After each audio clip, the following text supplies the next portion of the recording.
Australian Open time. Let's go.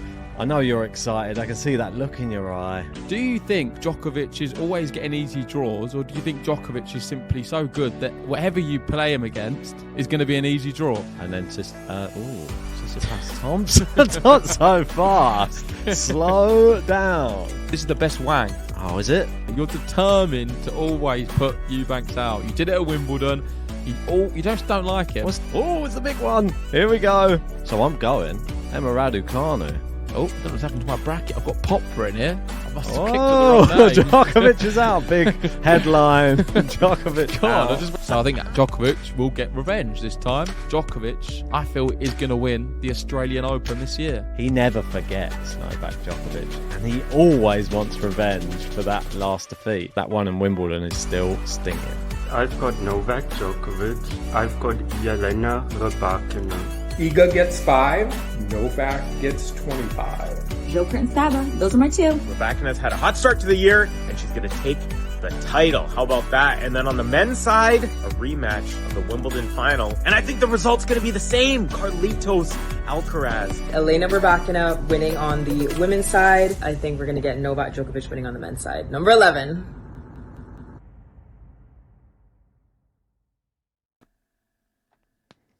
Hey, welcome back, tennis fans. Day 8 is complete and Novak Djokovic has arrived at the Australian Open, double bageling Adrian Mannarino, the marathon man.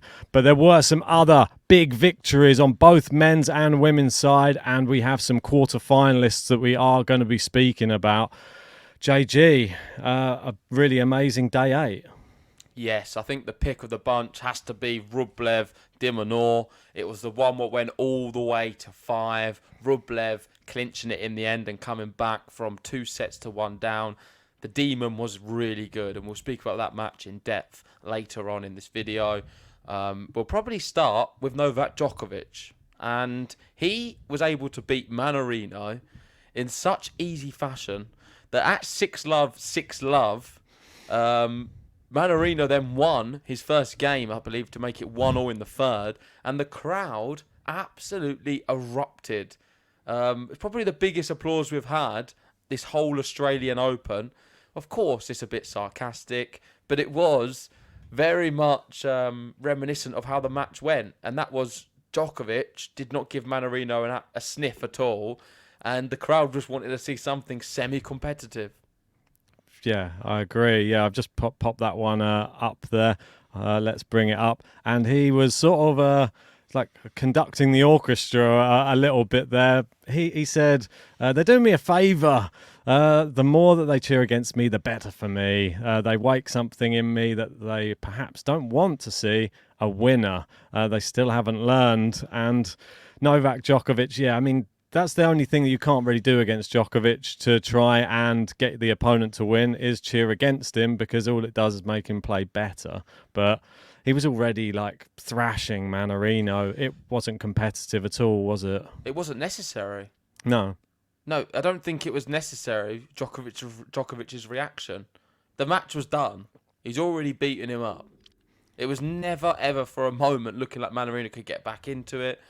I don't think Djokovic's reaction, unless you want to go down if you've got a video at all or anything. Yeah, I don't think we can play him it, doing this. This is what was happening though. Yeah, I can do some. You can't really see it, but yeah, he's conducting the crowd pretty much after his 6-love, 1-1-all. Yep. I just don't feel like it was necessary. Some people can look at this, maybe you will, and think, "Oh, this is brilliant from Joker. It's so funny." There's a fine line between some people finding this funny, some people thinking it's a bit arrogant and unnecessary. And maybe I'm going to offend some people. I'm on that side. I just don't think it was necessary at all. I had no issues with him with him dealing with the hecklers in the previous matches. I understand that. But this just seems like a very unlikable move. There's a lot of people who agree with what I'm saying as well on social media, and I feel like it's a bit down the middle. So you've got the Djokovic fans who love it, and you've got other people who look at this and think, you're really not selling yourself very well. It's unnecessary. You've already beaten someone. It's done. It wasn't like it's a close match. It was the match was over. I don't understand it. Yeah, it was a bit of a strange move, but it's like one of those things. Like if you're on court, maybe he's just trying to have some fun out there because it wasn't really. Did you enjoy it personally? Did you like it? You thought it was funny? I was a bit indifferent. I didn't think it was necessary. I didn't really bother me as much as everybody else because I feel like every time he gets booed, no matter if he's winning or if he's losing, I think he just tries to play into it. Like when he got heckled the other day, he likes to have a bit of back and forth. I think that he quite likes it, but a little back and forth with the crowd because he wants to. That's a little bit of a narrative. It puts him in the headlines a little bit more. It puts the spotlight on him a little bit more. I don't think that the only thing I think he doesn't realise is it is a little bit disrespectful to Mannarino. That's the only thing that I would say in it. I don't really care about the fact that he's doing it when he's so far ahead. I just feel that Mannarino's already getting beaten up. You could just beat him straight sets and then whatever afterwards. But it is what it is. Djokovic getting booed and, well, this is his reaction. He can't always be the model professional, but sometimes he has a little bit of fun back at the crowd. I'm not too mad at it, but I can sort of see why people have gone after him. That's all I'll say. On the positive side, Djokovic looking a lot better. He turned the corner playing Echeverry, won in straight sets, and looked pretty much the same against Mannarino. And yeah, this was a funny one. I think it was Ricky posted it on social media earlier saying Novak Djokovic won this tennis match, and there was Mannarino was leading for all of probably 5 seconds in the match. Yeah, love. And 15. we do these a lot, don't we? So I thought this was very fitting. It did. The amount of times we've seen these ones. We saw one for Iga earlier in the tournament when she was, yeah, exactly, and. This one, it's just ridiculous. When I saw it, it did make me have a little like giggle to myself. You sent it to me as well. I was like, yeah, exactly the same thing. It's the one thing you just wanted to share because it is ridiculous that was what happened. He just battered him. That was the only time he was in trouble. I love 15 in the match on his serve at the start. That face probably sums it up, to be honest. It's like a bit of a puzzled look, but he wasn't even really challenged. I thought this was a funny one that you sent to me as well. I'm hearing rumours before the match that someone told Novak Djokovic he was playing a balding left-hander in his mid-30s. Djokovic misunderstood and thought it was Rafael Nadal. That's why he came out fired up and won easily. 6-love, 6-love, 6-3. Poor Mannarino. That's a funny one, that one. I liked that. I'm just going to sigh to this one. I don't really have a comment.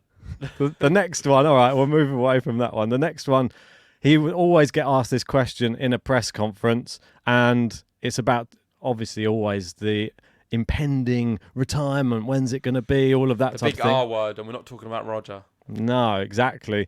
But he answered it in the same way every time. I'm not going to read through the whole thing. You can if it's on the screen. But he just was saying, I'm at the top of the game, essentially. I've got no desire to retire whilst I'm still at the top. And the only things that would maybe change is there's a lot of things off the court. And he said, I'm obviously a father, a husband. He said, I want to make sure I'm there for all of the things in my personal life. So things can change. And he's willing to admit that if things do change for any reason, there is a possibility that he might retire at some point. But at the moment, the way it's going, there's no retirement in sight. I don't know why he's keep being asked about it. It's annoying, to be honest.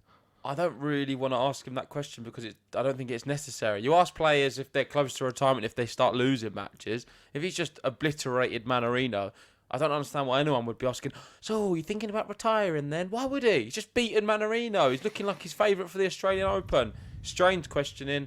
If I was him, I wouldn't even answer it. I would just say, sorry, I can't be bothered. I answered that last week. Next, please. Yeah, I'll go and see my press conference at the tour finals. I answered it there. Yeah, exactly right. Or I'll just say something really sarcastic and say, yeah, I'm going to keep winning loads of Grand Slams. I think now's the best time to retire because I keep winning. What do you think? Yeah, turn it back on them. Really good idea. Well, Djokovic, I don't think there's much more we can say about the match because it was just a one-sided drubbing. He did get a record, and he's always trying to close in on records, and this is the quarter-final records. I think he's tied now with Roger Federer at the top. So that is something which Djokovic fans will be really pleased about. He's always trying to hunt down every possible record. He's got his name attached to pretty much all of them, and now he's got the most quarterfinals at Grand Slam level, tied with Roger. I'll pull up a graphic just so that so everyone can see it as well. Here you go. Right, 58. There you go. Yeah, 58 all. I'm sure he'll add to that as well. Nadal there in third with 47. Yeah, 58 a good number as well, because we've got 58,000 subscribers. And if you want to change that, hit that button and we get to 59.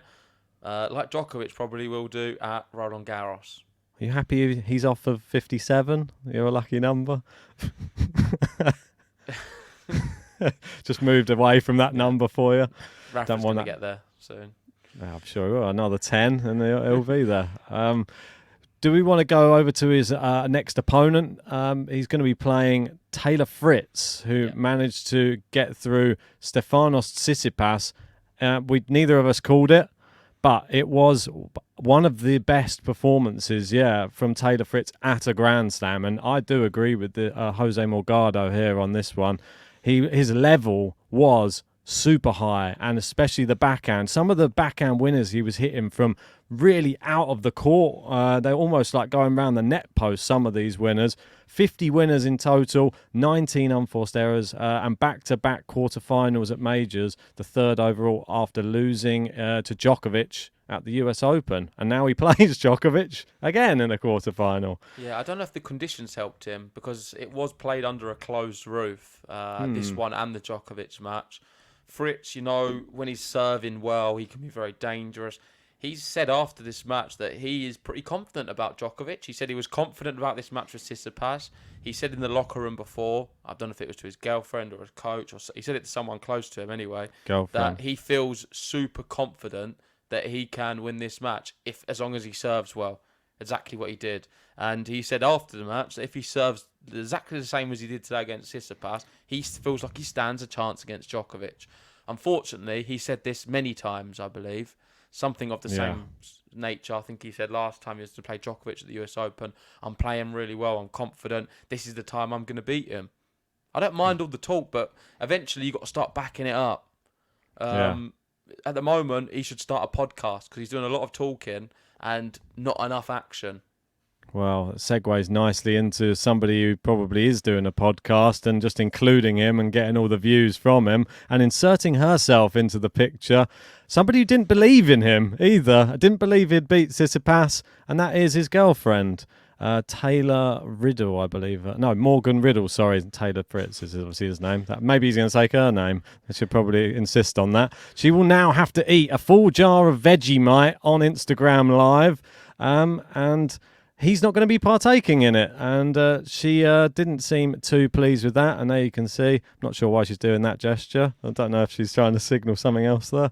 Well, that's going to be used for a lot of memes, I'm sure. Look at the kid in the background. He was enjoying it as well.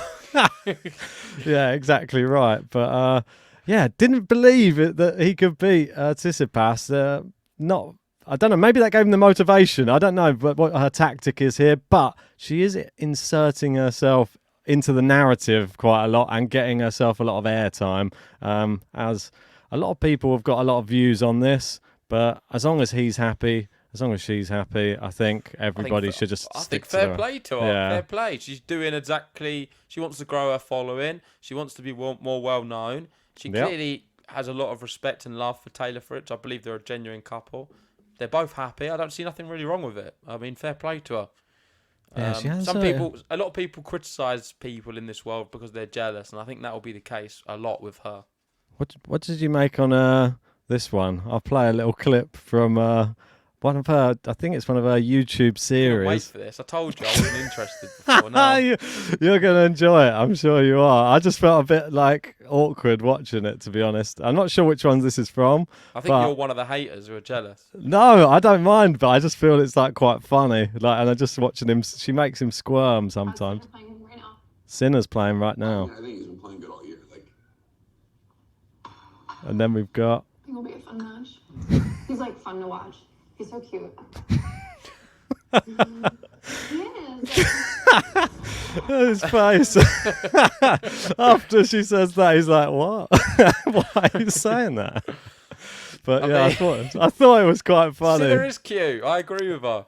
He is, yeah. Especially when he wears those cardigans as well. He could be popping round for a Sunday dinner around the in-laws. But it's all said in jest. I'm sure she obviously wants Taylor to win. Most definitely. Yeah, I'm not against her in the slightest. I know there's some people who get very frustrated, but I like it as a story, though. I think it adds a little bit to his like value on the tennis court. She is adding extra stuff to him right now, which he doesn't have the biggest following. So maybe this is helping Taylor Fritz get on the map a bit more. So good on you. Getting back to the tennis, Ben, I know you're very reluctant to speak about the tennis, but with Stefanos Tsitsipas, a question to you: are you critical at all of his performance? Because I'm not really, no. No, I heard that he had a bit of a back injury as well, unfortunately, coming into this match, and I think he played quite well. And he held his hands up and he said Taylor Fritz just played incredibly. I couldn't have beaten him today. He didn't blame the back injury. No, I didn't blame it. Just said Taylor Fritz was just really good. Other people have been saying he did well considering to get to this stage of the tournament, considering he came in with a back injury. Yeah, so, nothing worse than players moaning about injuries after they lose. Who could do that? But I didn't know, no names named. But no, Tsitsipas didn't do too bad at all. No, I thought it was a good performance. It's a tough one against Fritz if Fritz plays like he did. So I'm not going to be critical of him. I know I have been in the past, but Tsitsipas, he'll be pleased with his tournament, and I'm sure he can push on in some future events. I'd like to see Tsitsipas do better at Wimbledon this year, and find maybe that form we saw a few years ago at Roland Garros. And if he can do that, then Tsitsipas is on the right track. So I think, unfortunately for him, though, I think he might drop outside the top 10 now. Of course, he was defending a lot of points. Yeah. We'll see what happens. But I'm sure he can pick them back up. Let's move over to another match, and that's Jannik Sinner against Khachanov. And that one was straight sets. No problem. I was going to go to a different one, but let's go to Sinner next. Yeah. Okay, here we go. So, straight sets. You called it. I went for Khachanov to sneak a set just because I thought he's pretty good in slams, normally good at taking a set, but Sinner's so damn good right now. This was just a break a set, but the difference in the two players, Jannik Sinner is just able to hit so hard and so consistent and kept Khachanov at the baseline. All of his shots were going pretty much between service line and baseline. Khachanov's would land in short around like the service line a lot of the time. And I feel that that's the difference, the power, the accuracy. And when Sinner really wants to go for a winner, you're not going to get anywhere near it. It's literally, it will hit the baseline each time and fly past you. And he's bringing in drop shots now as well. Push you all the way back, then he'll do a crafty little drop shot now. I really like that from him. This is brilliant. 12 sets played, 12 sets won, 7-match winning streak, and second Australian Open quarterfinal. Yeah, Khachanov didn't play too bad. Played better than I thought he would. He probably had the shot of the match. I don't know if you saw the tweener lob. That was a really great shot from him. Don't know how he managed to pull that off. Especially with his height, it just seems like it would be more awkward for someone like him, but amazing. Yeah, he is a good player, Khachanov, but I just never thought he was ever going to trouble Sinner. I didn't think it was going to be as close as it was. And Sinner, another level, of quite a few levels above Khachanov, in fact. Yeah. I don't know what more we can say about Sinner at the moment because it's getting gradually tougher, as we know. I've been saying it from sort of the first week to now, and I'll stick with it. And I think he's been the most impressive player this year's Australian Open. Yeah. And he probably is the player to beat. And if we are to get the semi-final of Sinner Djokovic, we're in for probably the greatest match of the tournament. It could be better than the final. Alcaraz, if he beats Medvedev and gets all the way there, if of course he goes that far, a lot of matches yet to play, then that one could be special. An Alcaraz Djokovic final. But aside from that, it's got to be Sinner Djokovic in the semi. I'm so pleased he's continued the form from the back end of last year. It was the one worry I think everybody had that he might not be able to replicate that and the short break and then go into Australia. He is now, like, by far one of the best players in the world. And there's no shadow of a doubt now that he is a challenger for every single tournament he will enter. And scary prospect because he's going to be playing. And do not adjust your TV screens right now. I'm going to do a bit of a switcheroo and make sure just brace yourself for this one because Jannik Sinner's next opponent is It's Andrei Rublev. There he is. Oh my word! He's doing the Kyrgios celebration. Have you seen Kyrgios did this one at the Australian Open? And They put the two together. He said, I'm going to put out a tweet where I put them both side by side and compare the two. But I said, I think he surpassed my celebration of the big tongue wagging scream. And oh, what a sight this is. I think this one will go down in the ages as like, it's a bit scary, to be honest. Do you not think? Yeah, and he's a scary player when he's on. It's going to be a fantastic match against Sinner. Sinner's got his work cut out. Probably the toughest opponent aside from the top four. I'd put him as number 5. And interested to see how it plays out. Of course, Sinner's been so good, so I'd expect him to win, but I think it's going to be tight. And just on his opponent, Alex de Minaur, I know I did predict him to win in 5. It did go 5, but Rublev bageled him in the 5th. I thought he played exceptionally well, Alex de Minaur. He's turned a corner big time.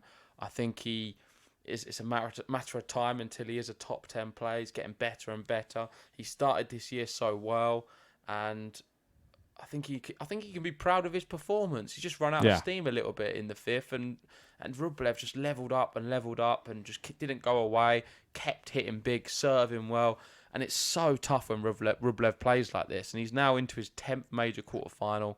Great level for him towards the end. Can he beat Sinner, break the streak, and make his first major semi-final? It's insane to think that Rublev's never been in a Grand Slam semi-final. It's going to happen at one stage. Maybe it's going to happen in the next few days. We'll have to wait and see. He won't be pleased to have to play Sinner, though, because he is looking so good. And Alex de Minaur, there was times I was watching that 3rd set, I believe, the one he won in the tie-break. Yes. He was up 5-2 at one point. It went all the way back to tie-break.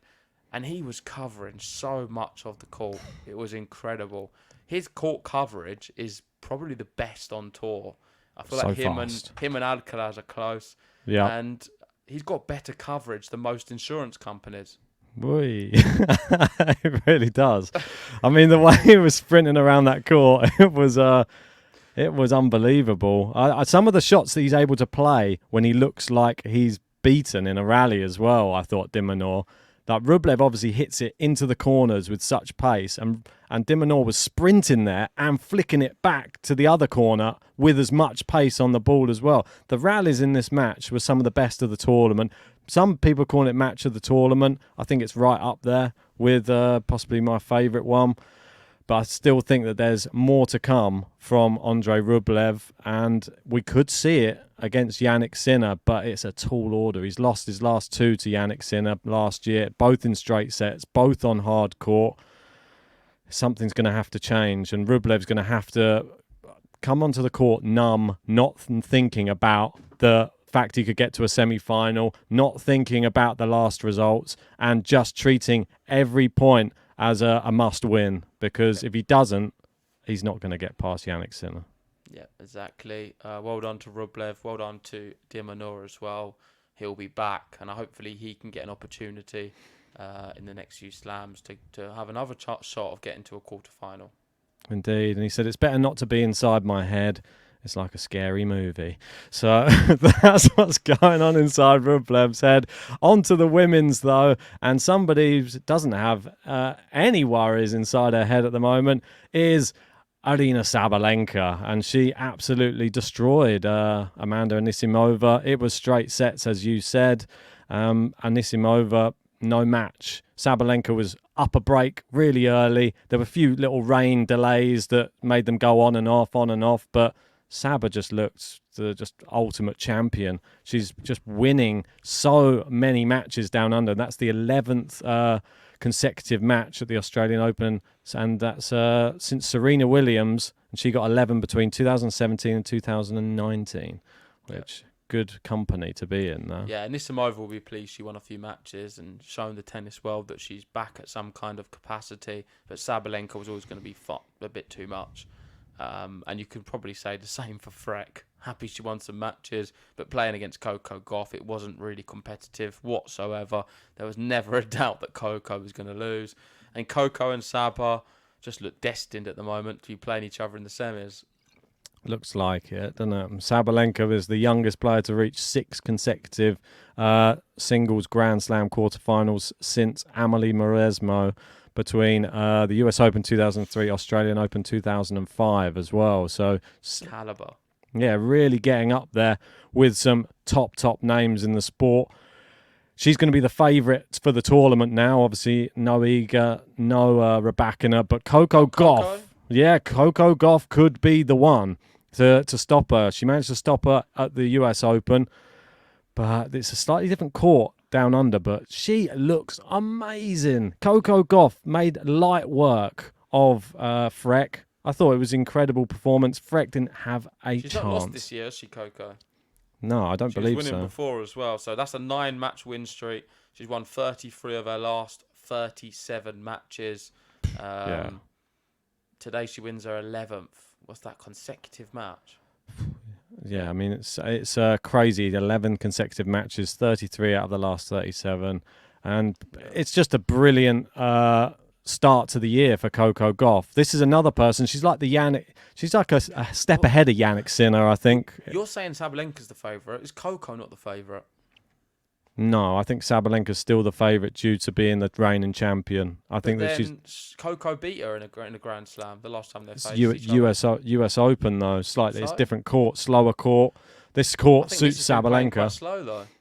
Yes, slightly slower, and I think Coco Gauff's been demolishing her opponents very, very easily. Because I've also been saying the same as you, with Sabalenka being the favourite the whole time.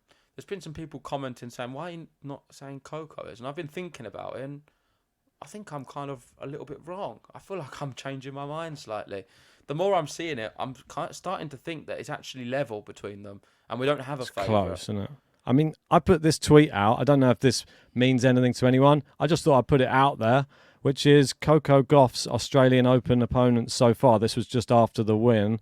It was number 68 in round 1, Schmeidlova, number 43, Dollarhide, number 82, Parks, and number 69, Freck. Just now she's in the quarterfinals. She's up against number 37, Marta Kostyuk. Do you think that means anything, or you just beat who's in front of you? She's done it convincingly, so I don't think we can say much more. I think that's biased. I think, why don't you do the same for Sabalenka?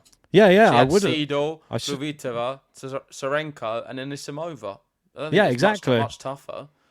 Two really young players. Serenko, not a world beater. Anisimova coming back, also young, not got that much experience. I think probably it's an easier draw than Coco Gauff's even. I think they've both had very fortuitous draws, and agreed. Iga and Rybakina had tougher ones, just the top and bottom of it. I like what you did there. It is the top and bottom of it. They're at the bottom, and they look like they will be facing each other, but they're going to have to get through some tough competitors. And another one that you called right, and we've got to give you credit again, which is annoying to say, is Marta Kostyuk. She won the Australian Open Juniors in 2017 as a 14-year-old prodigy, and first Slam quarterfinal as a pro. It will be here as well. She said, it's my favourite tournament, my favourite fans, and she looked super happy after this win. She even said it didn't even feel like a fourth round of a Grand Slam. She said because of the rain delays, she kept going off court and back on. She didn't feel any pressure at all in this match against Timofeeva, and just beat her very easily, 6-2, 6-1. Yeah, I mean, well, it's easy. Another one who's not played anyone. She's played Claire Liu, Elise Mertens, Avanesyan, and Timofeeva to get to the quarterfinals of a Grand Slam. No offence, but the people at the top half of the draw, they didn't quite. Sorry, it's just the bottom half of the draw aren't as good. Quite clearly, I mean, this is the problem. Just wasn't as good. I don't think it was that balanced. I feel. That's not that much. That's not a tough draw. Claire Liu, Mertens, Avanesyan, and Timofeeva to get to a quarterfinal. She's been very fortuitous. I don't think she's been that great. No, I think she'll get absolutely tonked in the next match. Maybe people don't want me to say these kind of things on here, but I'm just being honest. Well, I'm not going to dress it up like all the commentators you listen. Like, oh, it's such a great achievement for her. She's doing so well. She's done well. She's beating who's in front of her. Is she a world beater? No. Is she that amazing? Is she going to get to a quarterfinal of a Grand Slam again? Potentially, but it's going to be very unlikely. If she plays anyone half decent, she'll probably lose. Well, she's playing Gauff next, Yeah. so It'll be a 2 and a 1. Well, this is it. And do you think that there's an extra added incentive for her? We know her views on the whole Ukraine war stuff. She just played 2 Russians in a row and beaten both of them. Do you reckon she's got that in the back of her mind all the time, that just gives her the added incentive just to win those? It's on her mind all the time. Of course it is. But I don't think that's sometimes a good thing. I think sometimes it can create a little bit of confusion in your head, and it can make you a little bit distracted and away from the actual sport of tennis. So I think it's a big burden to take on your shoulders when there's obviously things far greater than tennis happening in the world. Yeah. So probably it doesn't help, if anything. Yeah. Ukraine are having a great tournament on the women's side. I mean, knowing this 4th round, there are 3 of them in the 4th round, which is amazing. Svitolina and Yastremska being the other 2. And that's a national record at slams to have 3 Ukrainian players in the 4th round. So that's really great for Ukraine. Let's see how the other 2 get on. Will they be as fortuitous in their results? But moving away and moving on to Saba's next opponent, and we have to speak about the end of the run for Mila Andreeva. She was defeated by yet another turnaround from Barbora Krejcikova. She wins from a set down for the 3rd time this week to reach the quarterfinals. I mean, The difference in this one was Krejcikova actually played well. After that, the first set, she couldn't hit the ball. She made so many unforced errors. I forget the number now, but I was looking at it earlier. So many. Wayward, terrible tennis. Then turned it around. Second set and third set, she played at a high level. Probably the highest we've seen her all tournament. She didn't play like that against Storm Hunter. Hunter just wasn't very good. Yeah, I agree. I think she threw it away. Krejcikova got lucky in that match. This one, Andreeva's... She's like I've been saying it the last few weeks. I don't want to get too carried away with her. She's good. She's showing amazing stuff for 16, but she's not quite a top 10 player at all. No. There's a few frailties. She's lacking some power, but Definitely. One for the future. And I really want to see her. I'm sure she's going to win Grand Slams. I really do like her. And she was the player I was getting behind more than anyone after Rybakina went out. So I was disappointed to see that she did lose. But of course, great that Krejcikova has found that form, because she's one of the few players who can trouble a Sabalenka or who can trouble a Coco Gauff. She is a Grand Slam champion, and when everything goes really well for her, she's one of the best players. She can trouble them all, even Iga in a final. And that was, I think, the difference between her and Mila Andreeva. The power that she possesses is like you said, can trouble the likes of Saba and Iga. Mila Andreeva was just on the run for the last 2 sets, side to side, and her recovery ability is brilliant. But like you said, you can't hang with the big hitters yet. That's the problem, and that's why I worried about her winning. I didn't think she'd beat Krejcikova in 3 sets. I said it on the predictions. I thought if she had to beat her, it would be in straight sets, because Krejcikova's proven time and time again she can come from behind and win, and she's done it again. But I knew Krejcikova was never going to win in straight sets, so that's why I went for 3. Yeah, exactly. So this is what we've got at the bottom of the draw, which is quite interesting. We've got a defending champion in Australia, which is Sabalenka. We've got the last Grand Slam champion in Coco Gauff. We've got a Grand Slam champion in Barbora Krejcikova, and the former juniors champion from the Australian Open, which is Marta Kostyuk. Yeah. Not too bad, eh? For me, you've got a semi-final of Coco Gauff and Sabalenka there as well. No offence, I don't see any other way that it's going to play out.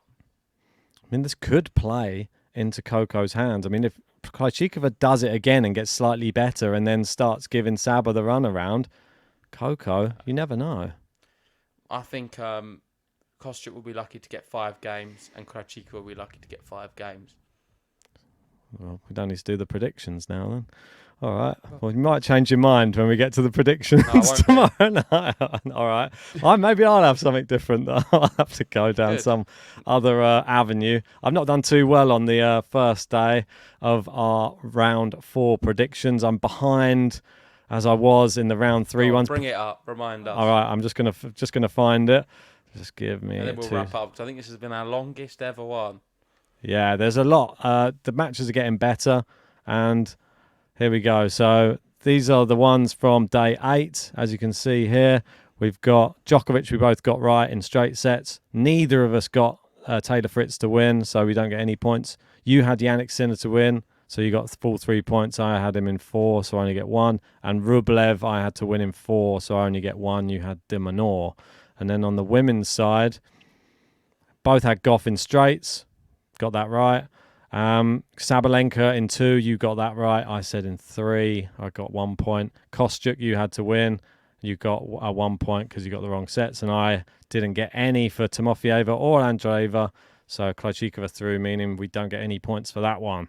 But be interested to see how day 9 goes, because I'm down 7-4 on the women's. We've got different winners and set scores. I know different set scores at least on all of them. Yeah.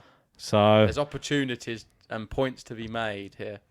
Yeah, I mean, look at this. I mean, they're completely different. All of these ones, I'm either going to be miles behind because at the moment I'm 4 behind, bless you, or I'm going to claw it all the way back and then hopefully take the lead. But 4 behind, but more tennis to be played, and I'm hopeful.